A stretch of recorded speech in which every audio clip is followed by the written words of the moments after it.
Hello class 10। Getting nervous? नहीं, आपको nervous नहीं होना है। आपका पेपर बहुत ही अच्छा जाएगा। ये आपके पेपर के पहले मेरा लास्ट वीडियो है जिसमें मैं आज आपको बताऊंगा, चाहे बेसिक मैथमेटिक्स वाले हैं चाहे स्टैंडर्ड वाले, कि टॉप 10 क्वेश्चंस कौन से हैं जो आएंगे और जिनको आपको पहले करना है। Most important top 10 question. बिना कोई टाइम वेस्ट किए हम स्टार्ट करते हैं। तो बेटा, चैप्टर नंबर 4 जो क्वाड्रेटिक इक्वेशंस है उसमें आप डिस्क्रिमिनेंट निकालना है। देखिए, डिस्क्रिमिनेंट के ऊपर कई तरीके से सवाल पूछा जा सकता है कि find the discriminant of the following quadratic equation and with the help of discriminant how to find out the nature of the roots, real and unequal, real and equal and no real roots, जिसमें d greater than 0 होता है, d is equal to 0 होता है और d less than 0 होता है, यानी कि नेगेटिव होता है। and the most important thing, how to solve a given quadratic equation by quadratic formula। quadratic formula में जब आप जाएंगे उसको सॉल्व करने के लिए तो डिस्क्रिमिनेंट का उसमें यूज होता है।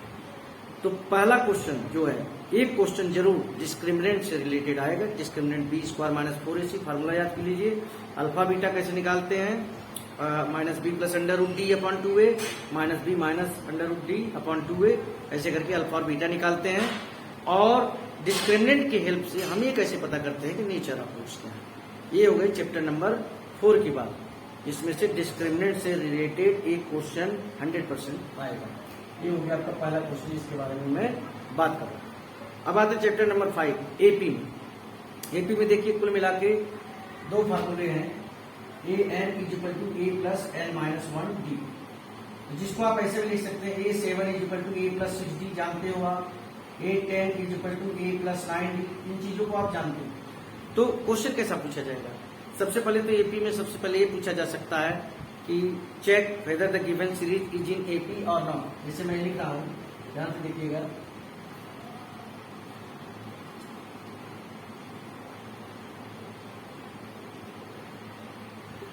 ठीक है, एक एपी, ठीक है।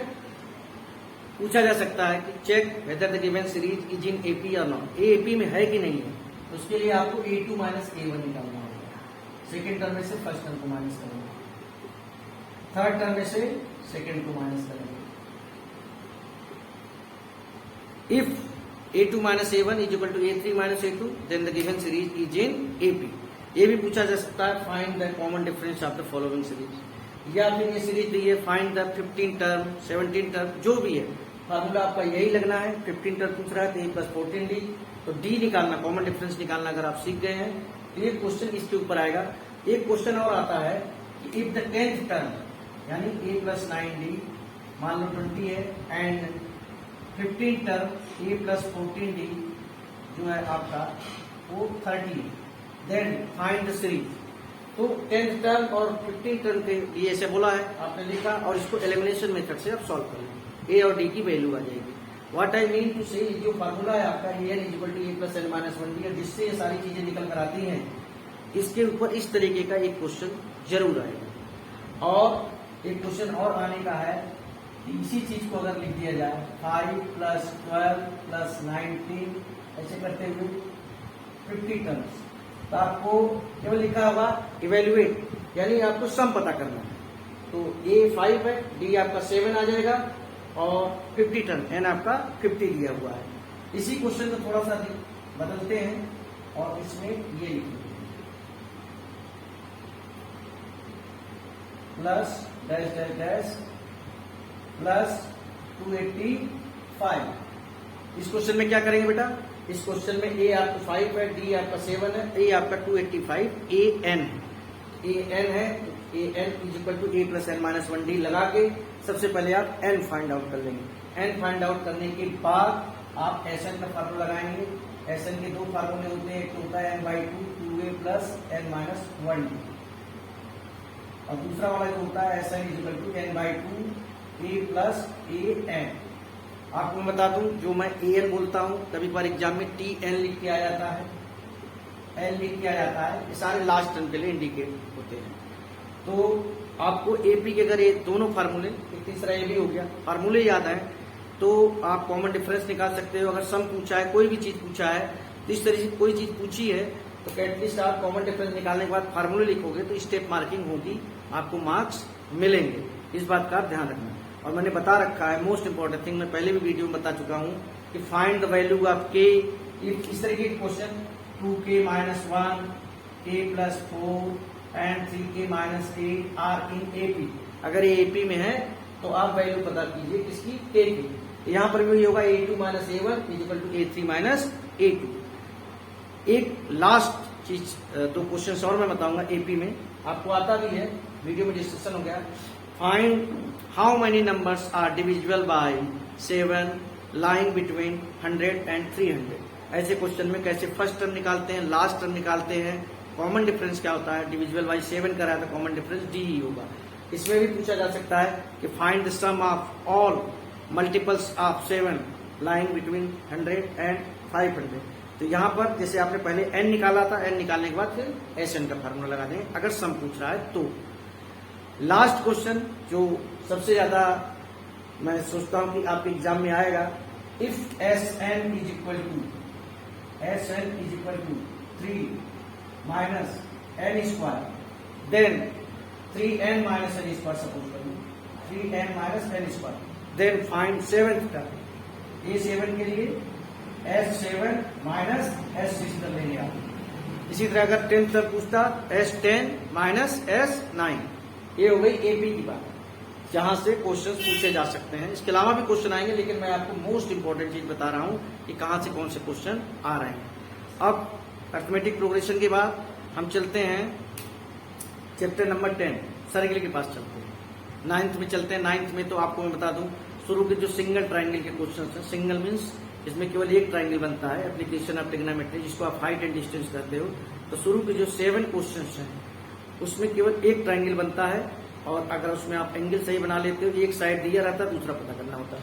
बस आपको इतनी बात का ध्यान रखना पड़ेगा, एंगल जब बनेगा ये चीज बेस हो जाती है, ये चीज ऑटोमेटिकली परपेंडिकुलर है। तो ये चीज आपको मालूम दी है, ये चीज पूछ रहा है तो tan थीटा लगेगा, ये चीज दी है, ये चीज पूछ रहा है तो आपको यहाँ cos थीटा लगेगा। इन बातों का ध्यान रखिए। चैप्टर नंबर 9 पर मैं बहुत ज्यादा फोकस नहीं कर पाऊंगा क्योंकि वो थोड़ा सा टिपिकल है, लेकिन शुरुआती 7 क्वेश्चन आप जरूर देख लीजिएगा, क्योंकि उसमें सिंगल ट्राइंगल बनता है, 2 मार्क्स में आ सकता है। चैप्टर नंबर 10 में मैं आपको पहले भी बता चुका हूं कि जो 2 थ्योरम दी हुई है, theorem 10.1 point of contact of radius and tangent perpendicular होता है, वो वाली चीज, और दूसरी theorem 10.2 length of tangent drawn from an external point are equal in length to a circle. जिस सर्किल पर जो टेंजेंट्स खींचे जाते हैं उनकी लेंथ इक्वल के, दोनों थ्योरम को ढंग से देख लीजिएगा। हो सकता है उसके ऊपर कोई क्वेश्चन पूछे और पूछे कि कौन सी थ्योरम इसमें यूज हो रही है, तो आप उस थ्योरम को स्टेट करेंगे, लिखेंगे उसको और फिर प्रूव करेंगे, या डायरेक्ट प्रूव कर लीजिए आ जाए। ठीक है, ये हो गई आपकी सर्किल की बात। सर्किल में एक बहुत इजी क्वेश्चन पूछा जा सकता है, वो मैं आपको बता रहा हूं। किसी सर्किल से 12 सेंटीमीटर की दूरी से एक टेंजेंट खींचा जाता है जिसका लेंथ है 13, फाइंड द रेडियस। यहाँ पर आप डायरेक्ट पाइथागोरस थ्योरम लगाते हो, आप लोग ये मेंशन नहीं करते हो कि y angle OAB is equal to 90 degree, point of contact of radius and tangent और सर्किल जहां होता है वहां पर ध्यान दीजिएगा। इस टाइप का क्वेश्चन बहुत बार आ चुका है कि जिसमें 3 चीजें होती हैं, एक तो होता है distance of tangent from the centre and distance of tangent from the point of contact and radius. इसमें जो कोई 2 चीज दी होगी और तीसरी चीज पूछी जाएगी, तो आप इस चीज को भी देख लीजिएगा। सर्किल में इतना ही, इससे ज्यादा मैं आपको नहीं बता पाऊंगा, लास्ट टाइम में बहुत कम समय है। हम चलते हैं चैप्टर नंबर 11। आपको मैं बता चुका हूं जो पहली एक्सरसाइज है उसमें से how to divide a line segment in a particular ratio. कोई रेशियो दिया उसको कैसे डिवाइड करते हैं, मैंने बताया एक रेक्टेंगल बनाएंगे, जैसे 5:7 कह रहा है तो 5 + 7 क्या होते हैं 12 आप आर्क लगा लेंगे, 12 को जोड़ लेंगे और 5 को उसके पैरेलल लाइन खींच लेंगे। अब आते हैं दूसरी एक्सरसाइज में। दूसरी एक्सरसाइज में बताइए, मैं आपको बताने जा रहा हूँ 3 क्वेश्चन, जिसमें से एक क्वेश्चन जरूर आएगा। वो जो पहला क्वेश्चन है कि कोई सर्किल दिया है और एक्सटर्नल पॉइंट से क्या खींचा जाता है, टेंजेंट खींचे जाते हैं। याद दिला दूं आपको OP, आपको क्या सिखाया था मैंने, OP का परपेंडिकुलर बाइसेक्टर खींचेंगे, यहाँ नीडल रखेंगे, एक और सर्किल बनाएंगे, ये सर्किल जहां टच करेगा ये आपके टेंजेंट्स होगा। एक तो ये क्वेश्चन नंबर 4 जिसमें इंक्लिनेशन बिटवीन द टेंजेंट्स दिया रहता है, टेंजेंट्स के बीच कितने का एंगल बन रहा है, ये चीज दी होती है। तो इस पे जरा ये रफ डायग्राम है जिसमें बताया गया है कि एक आपको पेयर ऑफ टेंजेंट्स खींचना है जिनके बीच का इंक्लिनेशन 60 डिग्री है।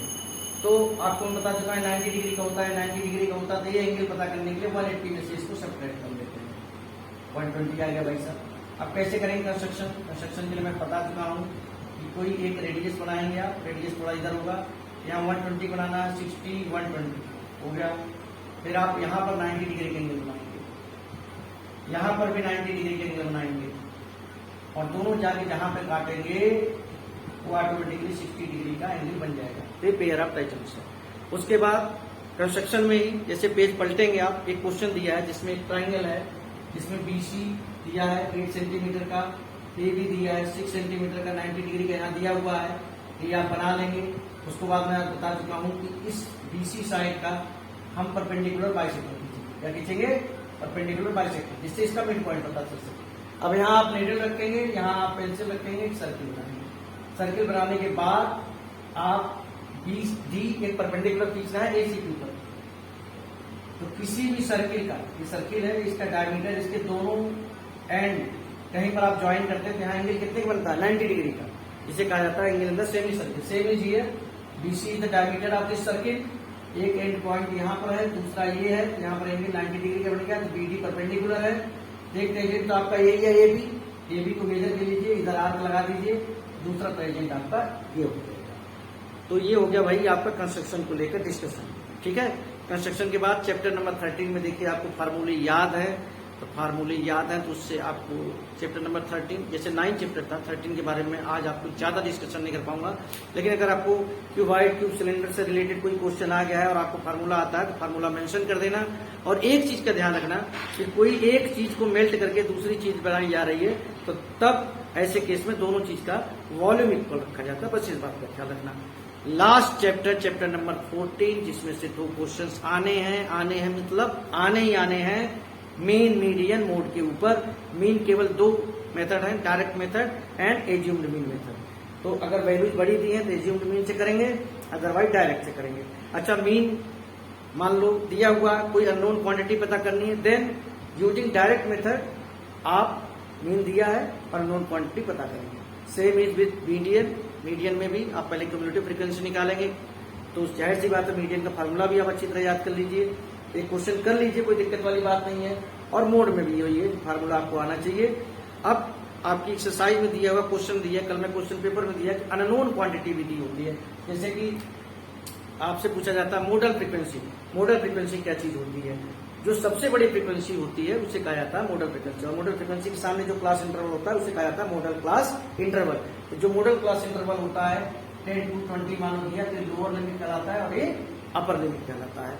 तो मीन मीडियन मोड के फार्मूले याद कीजिए, उनको करना सीखिए और साथ ही साथ ये भी कोशिश कीजिए अगर मीन मीडियन मोड दिया है तो अननोन क्वांटिटी कैसे पता करें।